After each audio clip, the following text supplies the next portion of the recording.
રાજા ભોજની કારકિર્દી અને સિદ્ધિઓ. 1. પૂર્વ ભૂમિકા.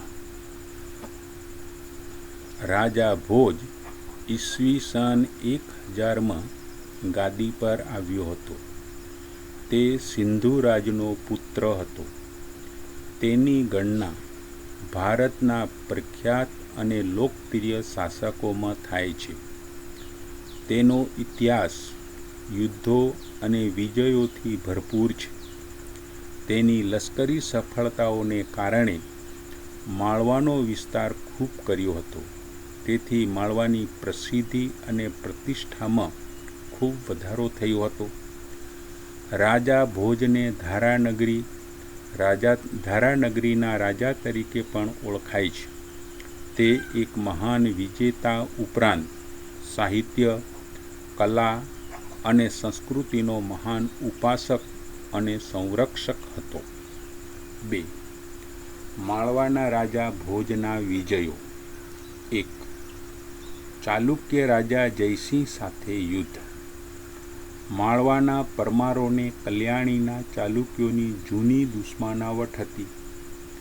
રાજા ભોજના સમયમાં પણ સંઘર્ષ ચાલુ હતો.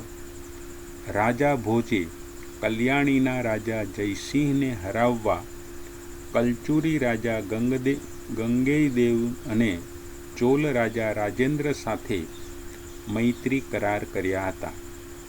પછી ત્રણેયના સંયુક્ત લશ્કરે ચાલુક્ય રાજા જયસિંહ સાથે યુદ્ધ કર્યું. આ યુદ્ધમાં ચાલુક્ય રાજા જયસિંહનો વિજય થયો હતો.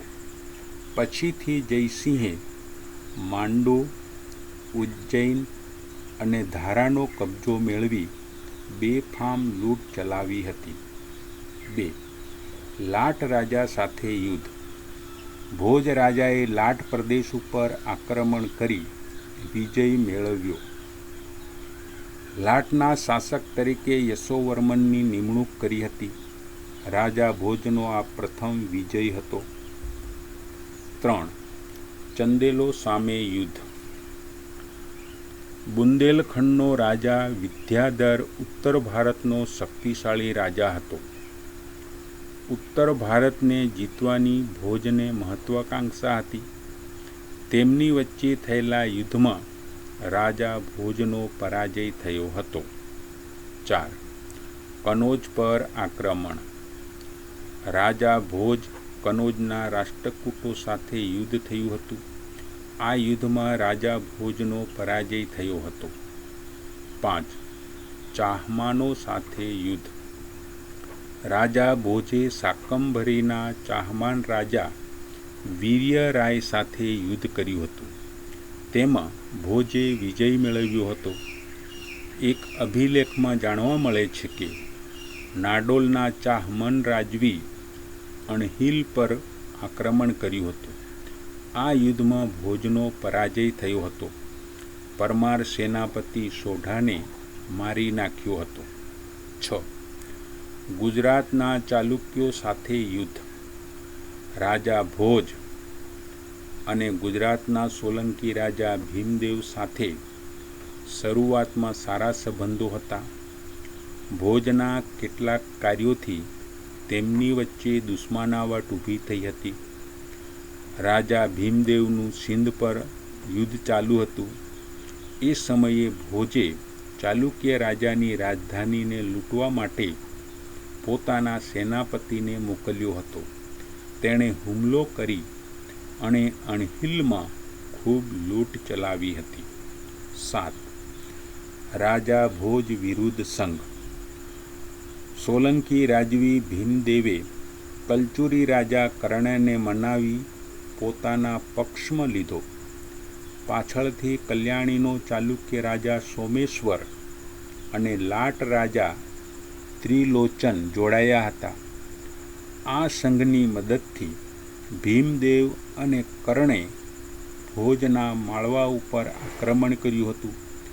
રાજા ભોજ આ બંનેનો સામનો કરવામાં નિષ્ફળ ગયો હતો. છેવટે યુદ્ધ દરમિયાન ભોજનું ઈસવીસન 1055માં અવસાન થયું હતું. 3. માળવાના ભોજની સાંસ્કૃતિક સિદ્ધિઓ. માળવાના ઇતિહાસમાં ભોજનું નામ ખૂબ જાણીતું છે. તે એક લશ્કરી નેતા તરીકે મહત્ત્વનું સ્થાન હતું. એના કરતાં તે એક વિદ્વાન અને સાહિત્યના ઉપાસક તરીકે વધારે જાણીતું હતું. રાજા ભોજ એક કવિ, વિદ્વાન અને વિદ્યાના ઉપાસક તરીકે વધારે જાણીતું હતું. તેણે સંસ્કૃત અને પ્રાકૃત ભાષામાં અનેક ગ્રંથો લખ્યા હતા. તે એક સારો કવિ, તત્વજ્ઞાની અને જ્યોતિષી પણ હતો. તેણે સરસ્વતી કંઠાભરણ, શૃંગાર મંજરી, ચારુ ચર્યા, ચંપુ રામાયણ, તત્વપ્રકાશ વગેરે અનેક ગ્રંથો લખ્યા હતા.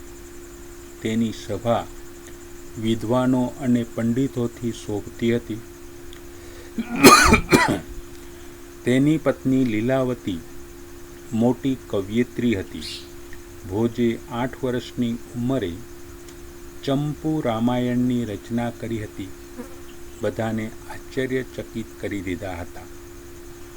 ભોજે જુદા જુદા વિષયોમાં 84 જેટલા ગ્રંથો લખ્યા હતા.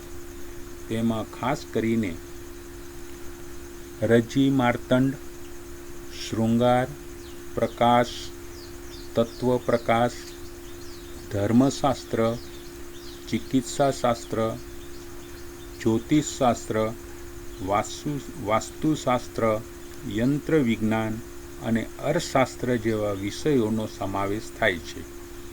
યંત્ર વિજ્ઞાનમાં તેના પ્રકારો, યંત્રોના નિર્માણ પદ્ધતિ, યંત્રોના તફાવતનો સમાવેશ થાય છે. રાજા ભોજે તેના દરબારમાં વિદ્વાનોને પણ સ્થાન આપ્યું હતું. એના દરબારમાં ધનપાલ અને ઉવટ જેવા કવિઓ અને સીતાની જે એક કવયિત્રીને પણ સ્થાન મળ્યું હતું. રાજા વિદ્વાનોને પ્રોત્સાહન આપવા ખૂબ ઉદાર હતો. રાજા ભોજ ખરેખર વિદ્યાપ્રેમી હતો. રાજા ભોજ શૈવ ધર્મનો ઉપાસક હતો, છતાં જૈન અને બૌદ્ધ ધર્મને પણ માન આપતો હતો. હિન્દુ ધર્મના રક્ષક તરીકે સોમનાથ, કેદારનાથ, રામેશ્વર, ભોજપુર વગેરેમાં મંદિરો બંધાવ્યા હતા. રાજા ભોજે ધારાનગરીમાં સરસ્વતી મંદિરમાં સંસ્કૃતના અભ્યાસ માટે વિદ્યાપીઠની સ્થાપના કરી હતી. મુસલમાનોએ આ વિદ્યાપીઠનો નાશ કર્યો હતો. આજે તેના અવશેષો ભોજશાલા તરીકે ઓળખાય છે. તેણે ભોજપુર નામે વિશાળ સરોવર અને ભોજપુર નગરનું નિર્માણ કર્યું હતું. આ પરાક્રમી અને પ્રજાકલ્યાણકારી રાજા લોકકથામાં આદર્શ રાજવી તરીકે અમર થઈ ગયો છે. આજે પણ એક ભારતીય રાજાના જેટલા ગુણગાનો ગાઈ શકે એ બધાનું નિરૂપણ કરવા માટે રાજા ભોજનું નામ લેવામાં આવે છે.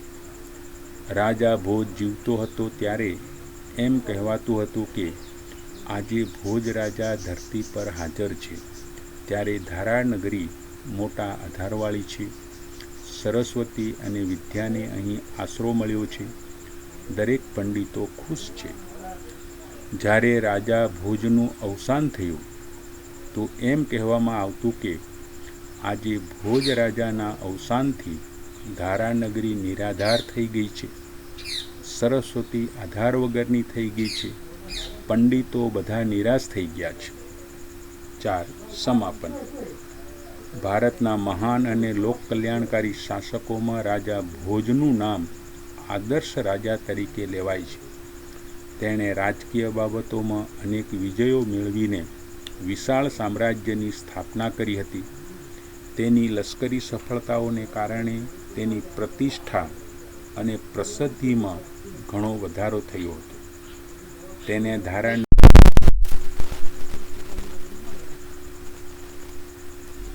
રાજા ભોજ સાહિત્ય, સંસ્કૃતિ અને કલાનો મહાન ઉપાસક અને સંરક્ષક તરીકે પણ ઓળખવામાં આવે છે. આ પરાક્રમી અને પ્રજા કલ્યાણકારી રાજા લોકકથાઓમાં આદર્શ રાજા તરીકે અમર થઈ ગયો છે. આમ રાજા ભોજ અને માળવાનું રાજ્ય એ ભોજના સમયમાં એની સાંસ્કૃતિક સિદ્ધિઓ માટે ખૂબ જ જાણીતું બન્યું હતું. આ સાથે આજનો દિવસ અહીંયા પૂર્ણ કરીએ છીએ.